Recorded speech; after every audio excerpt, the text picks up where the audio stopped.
पार्किंगचे पैसे मागण्याच्या उद्देशाने चारचाकीतील एकावर चाकूसारख्या हत्याराने हल्ला करून लाथाबुक्क्याने मारहाण करण्यात आल्याची घटना घडली। या प्रकरणी जखमी संकेत संभाजी पाटील वय वर्ष 27 राहणार मराठा संघ नजीक मंगसुळी तालुका कागवाड जिल्हा बेळगाव राज्य कर्नाटक यांनी विश्रामबाग पोलीस ठाण्यात फिर्याद दिली आहे।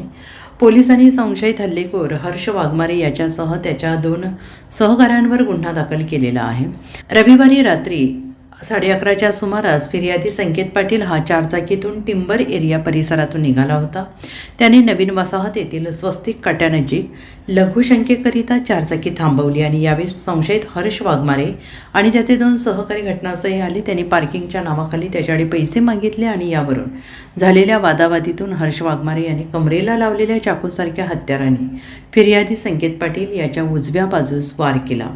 यामध्ये संकेत जखमी झाला तर त्याच्या अन्य 2 सहकाऱ्यांनी संकेत यास शिवीगाळ करून त्यास लाथाबुक्क्याने मारहाण केली। त्यानंतर संशयित हल्लेखोर घटनास्थळावरून पसार झाले। संकेत याच्यावर वैद्यकीय उपचार करण्यात आलेले आहेत। फिर्याद दाखल झाल्यानंतर पोलिसांनी संशयितांविरोधात गुन्हा दाखल केला आहे। Bureau report SPN Marathi Sangli.